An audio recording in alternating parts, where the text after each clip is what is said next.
¿Qué tal? Les habla Jorge Gestoso. En el programa de hoy, 10 meses de ofensiva israelí en Gaza con otro notable invitado,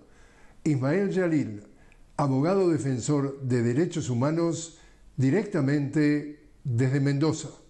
Ismael Jalil, una cálida bienvenida al programa. Muchísimas gracias, Jorge. Un placer para mí compartir con ustedes este espacio.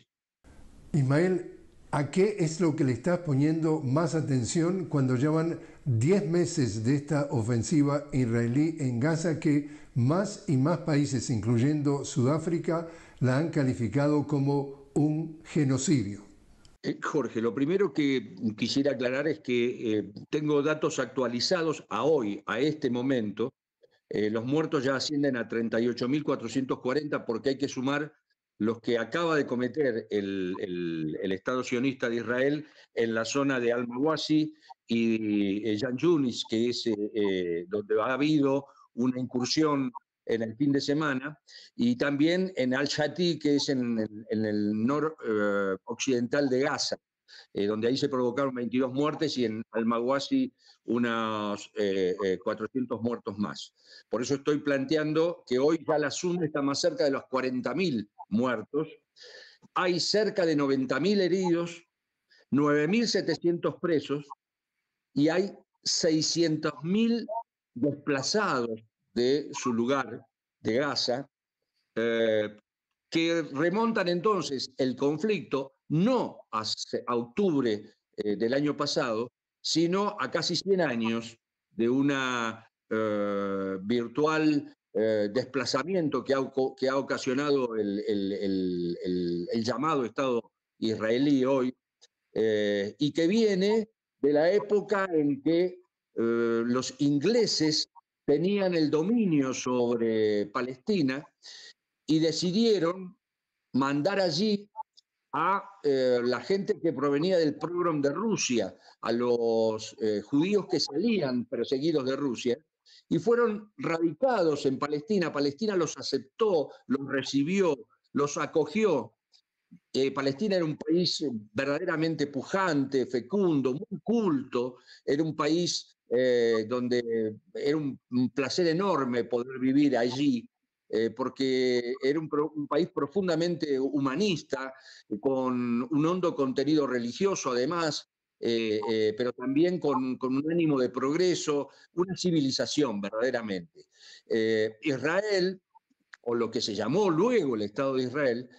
tuvo una cabecera de playa que se llamó el sionismo, que fue de algún modo el brazo armado y terrorista que tuvo el futuro Estado de Israel para ir de algún modo ocupando y cada vez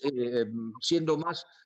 brutal en sus incursiones dentro del territorio palestino.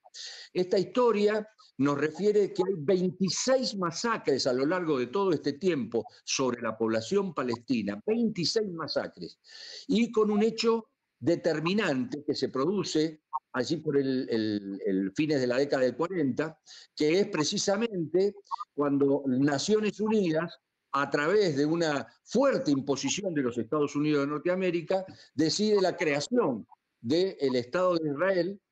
en lo que era el territorio de Palestina. Por eso es la Palestina ocupada, ¿no? Y en esa creación del Estado de Israel, lo que se provoca es una de las primeras Nakba o desplazamientos, exilios generalizados por parte de población masiva que tuvo que irse del lugar, la empujaron a irse porque si no la otra alternativa que les quedaba era morir allí. Ese primer gran exilio, ese primer gran desplazamiento de población civil de los territorios palestinos, hizo que Israel ocupara los lugares que eran genuinamente pertenecientes al pueblo palestino. Y a partir de ahí se dio toda una situación en la cual eh, cada vez fue creciendo más el avance del Estado sionista y cada vez reduciéndose en condiciones más infrahumanas a la vida del pueblo palestino. Para que se den una idea,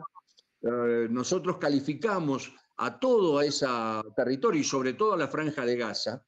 Eh, para el que no conoce, el pueblo palestino tiene por lo menos dos,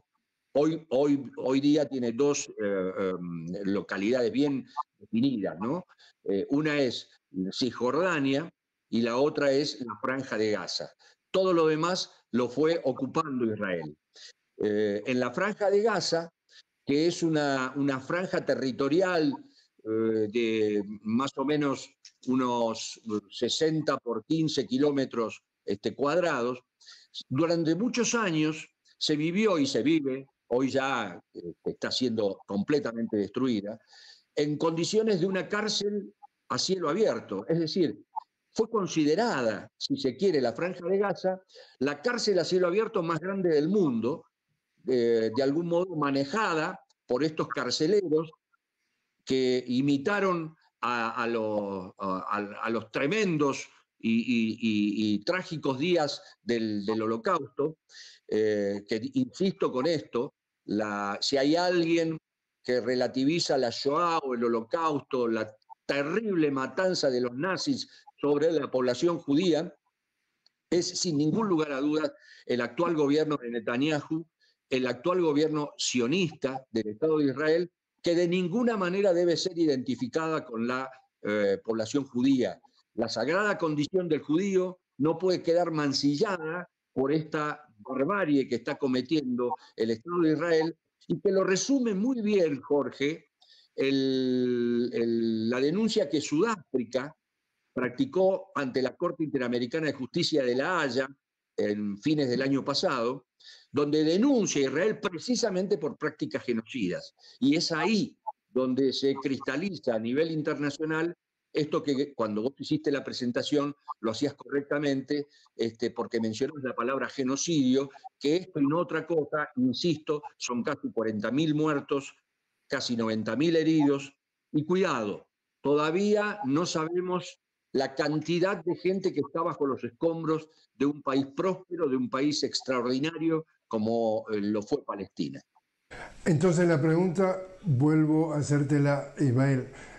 ¿A qué es lo que tú estás poniendo más atención hoy? Y otra parte de la pregunta es,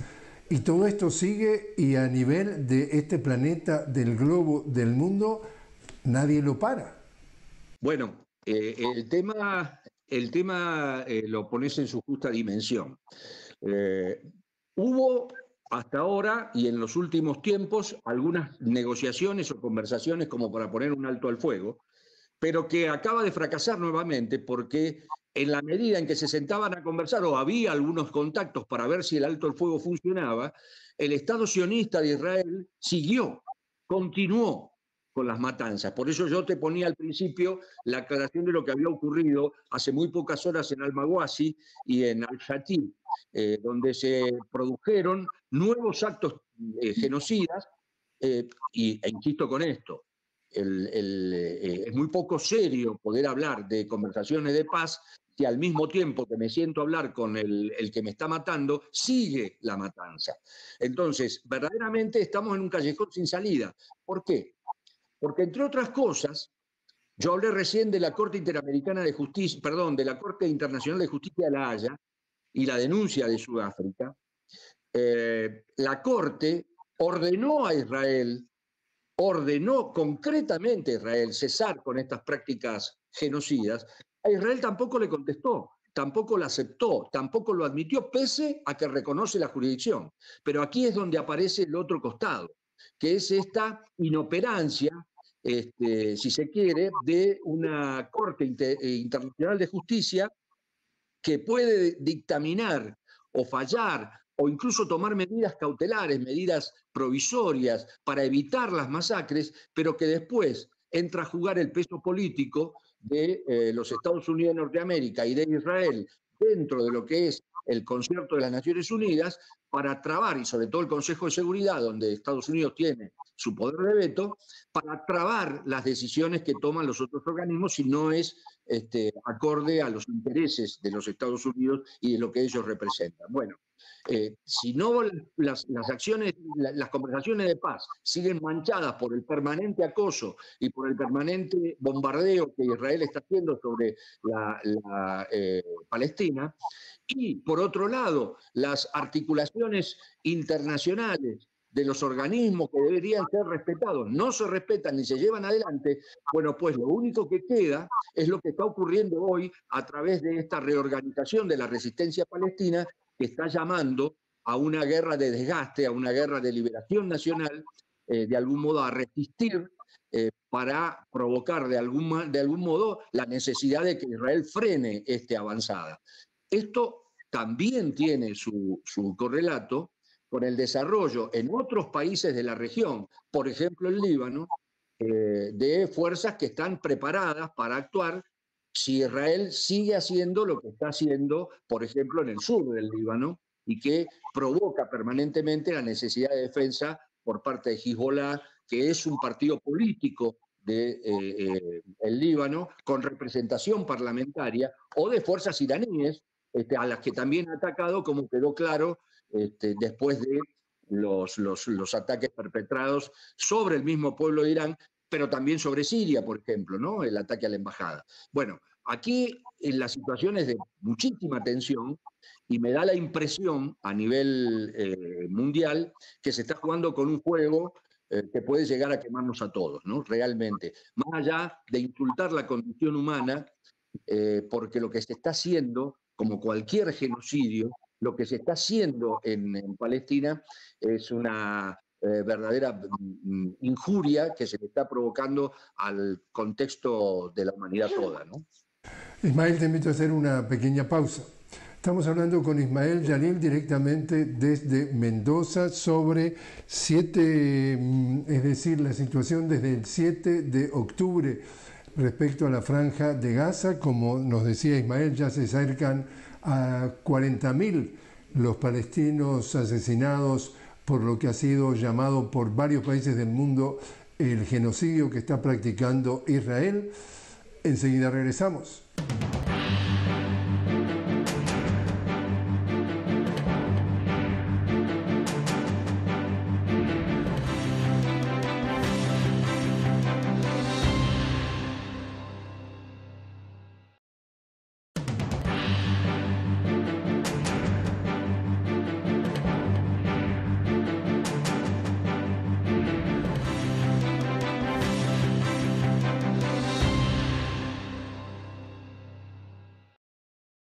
Continuamos hablando con Ismael Jalil directamente desde Mendoza sobre el conflicto en Gaza.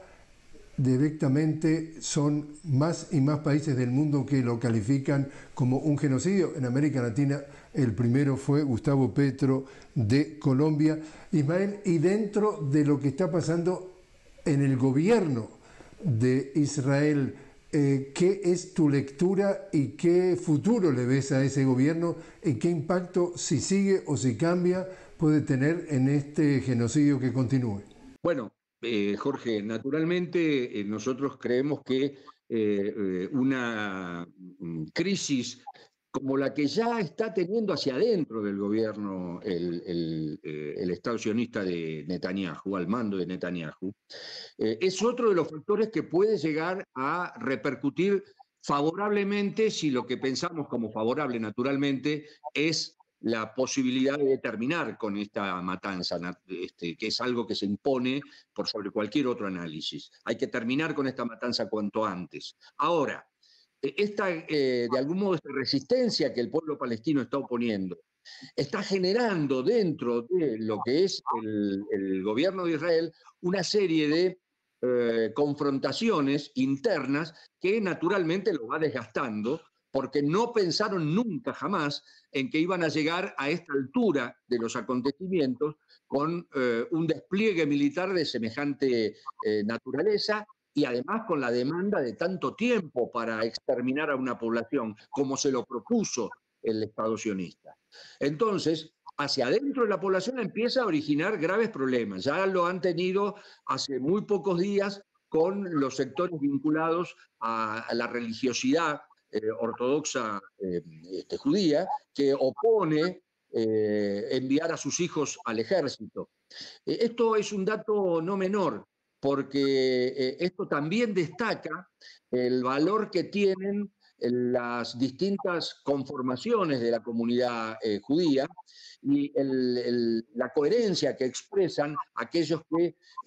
se manifiestan religiosamente, evitando participar de un genocidio. Eso es coherencia absoluta y destaca, y nosotros de algún modo tenemos la obligación de destacar esa participación activa de ese sector de la población judía que puede llegar a provocarle a Netanyahu y a su gobierno sionista una,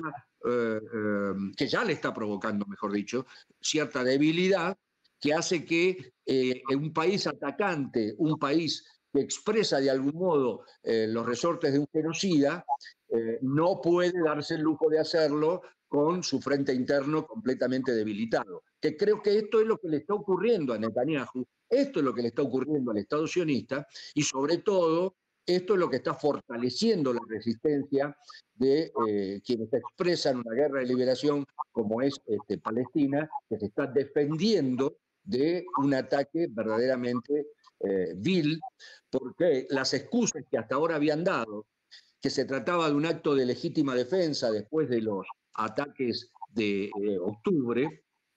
en realidad es un recurso retórico y nada más, porque de ninguna manera una legítima defensa se podría estar expresando con una violencia inacabable, interminable y sin límites, como es la que está dispersando el gobierno israelí sobre población civil indefensa de Palestina. Para que te des una idea, Jorge, y para que la audiencia tome verdadera dimensión de lo que esto representa,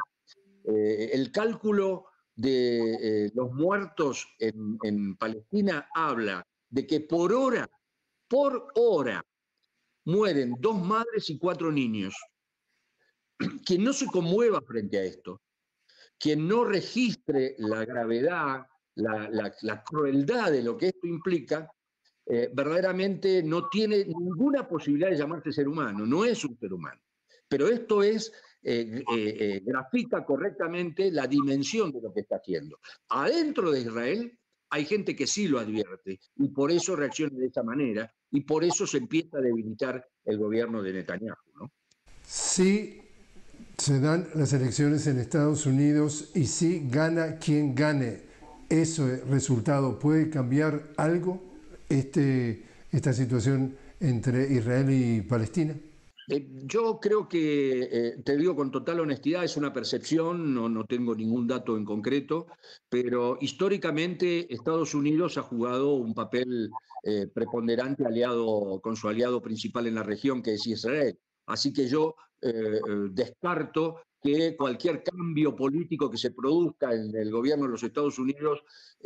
tenga alguna repercusión favorable hacia el mundo que sufre el ataque en este momento de Israel, hacia la porción del mundo que sufre este ataque. De todos modos, en esto no se puede descartar absolutamente nada, porque el movimiento geopolítico y los intereses van rotando permanentemente. Aquí también hay que hablar de una fuerte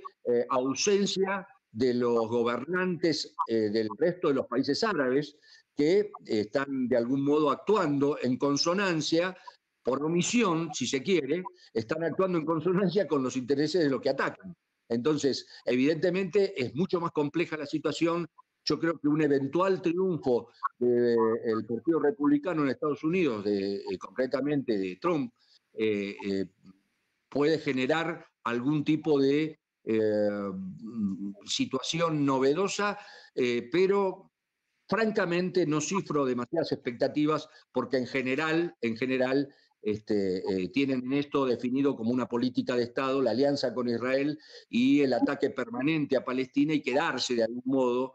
con esa porción de territorio en la región, porque en definitiva el origen no es tampoco una cuestión personal, no es una cuestión religiosa, el origen es mantener a Israel como el Estado gendarme de los intereses de los Estados Unidos en la región. Y para eso necesitan ese territorio, para eso necesitan esa salida al mar que Gaza tiene y que hay intereses económicos muy grandes que obligan, entre comillas obligan, a los países aliados a Estados Unidos, por eso también hay gran parte de Europa que actúa verdaderamente de un modo canallesco, apoyando el genocidio, o por lo menos con esa doble vara moral que los caracteriza, porque ponen el grito en el cielo por el conflicto ruso-ucraniano, pero callan miserablemente, o lo que es peor, avalan miserablemente el genocidio del Estado de Israel sobre el pueblo palestino.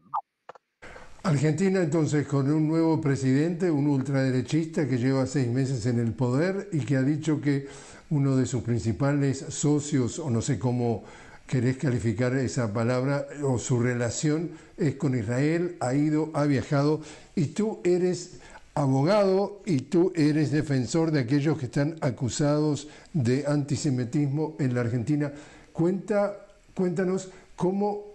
ha vivido y está viviendo Argentina esta etapa de la relación con este conflicto. Jorge,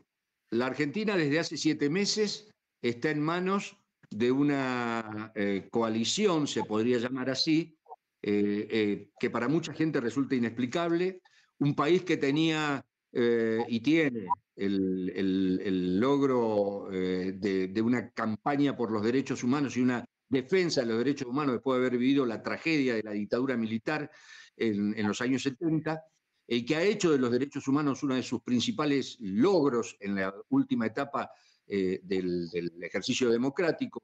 está hoy en manos de, algunos llaman de un personaje desquiciado, otros lo llaman un panelista de TV, como estamos hablando del presidente Milei. Yo no creo ni una cosa ni la otra, yo creo que es un instrumento del poder que en la Argentina se expresa a través de estos posicionamientos que tiene, que es prosionista. Es más, es un presidente capaz de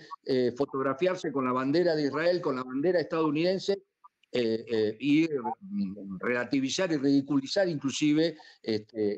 algunas cuestiones que tienen que ver con la expresión argentina. Independientemente de eso, lo que nosotros vemos es que, por ejemplo, ya advertido, como casi ningún país del continente, creo que el único caso es Guatemala, si no me equivoco, de que quiere trasladar la embajada, inclusive la embajada argentina a Jerusalén, en un acto de provocación,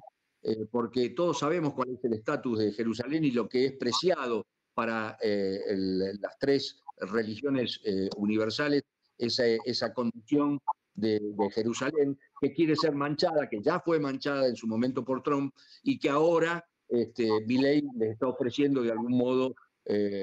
otro ejemplo, otro modo de su servilismo, queriendo trasladar la embajada allí. Y finalmente te diría, en la Argentina nosotros estamos atravesando uno de los peores momentos en cuanto a la posibilidad de expresar solidaridades y resistencia con el pueblo palestino, porque en la Argentina existe una legislación como, que solamente existe en 35 países del mundo, inspirada en la ira, en esta especie de internacional por el Holocausto, que de un modo muy original, entre comillas siempre la palabra original, el sionismo se ha encargado de instalar. Y la Argentina lo ha también adoptado, que es que toda crítica que se pueda deslizar sobre el Estado de Israel en alguna medida lo que implica es la comisión de un delito. Y de esa manera hay, por ejemplo, exdiputados nacionales argentinos, como es el caso de el diputado Alejandro Bodar del Movimiento Socialista de los Trabajadores, que fue llevado a juicio y precisamente en menos de 15 días tenemos las primeras audiencias para poder demostrar que cuando hizo la crítica que hizo hacia el Estado genocida y hacia el sionismo, de ninguna manera estaba cometiendo un acto antisemita. Y aquí es donde se da una paradoja, Jorge, y lo pongo como ejemplo, y no me gusta ser autorreferencial, pero no me queda otra. Yo me llamo Ismael Jalil y soy naturalmente descendiente de árabes, que es una población y es una cultura de origen semita, porque como los judíos, como los etruscos, como todos aquellos que hablan esa lengua en Medio Oriente, todos somos descendientes de Sem. Eso significa que yo, defendiendo a alguien acusado de antisemitismo, soy antisemita, quiere decir que yo, que levanto las banderas de la paz y de la necesidad de la unidad y el reconocimiento al pueblo judío como pueblo y a la Shoah como uno de los peores acontecimientos de la historia de la humanidad, yo soy antisemita por pedir que el Estado sionista de Israel cese con esta masacre indiscriminada sobre un pueblo que no tiene ninguna defensa y que está expuesto al bombardeo más atroz y más cruel, que representa, insisto, casi 40.000 muertos en lo que llevamos, sin contar los que están debajo de los escombros. Es decir, yo soy antisemita. Hay que replanteárselo esto seriamente, porque esta es una situación que ya viene desbordando y cada vez preocupa más, porque en la Argentina esto se está proyectando a un nivel de sadismo, diría yo, porque si el que defiende y el que grita por la paz y pide que paren con el genocidio es un antisemita y es un reivindicador del holocausto, me parece que estamos equivocando los ejes con los cuales nos tenemos que estar manejando. Yo pido fuertemente solidaridad internacional y la expresión de todos los pueblos que creo se está haciendo. Y este me parece el mejor mensaje, ¿no? Como si tuviera que terminar la nota aquí, te diría, estamos asistiendo a la derrota estratégica del sionismo. ¿Cómo se expresa? Con la solidaridad incondicional de los hombres y mujeres de la tierra, de los humildes, de los ciudadanos de a pie, que saben que un genocidio es algo que repudia la condición humana. Ismael Jalil, muchísimas gracias por haber estado con nosotros. A ustedes, Jorge, a ustedes, muchas gracias.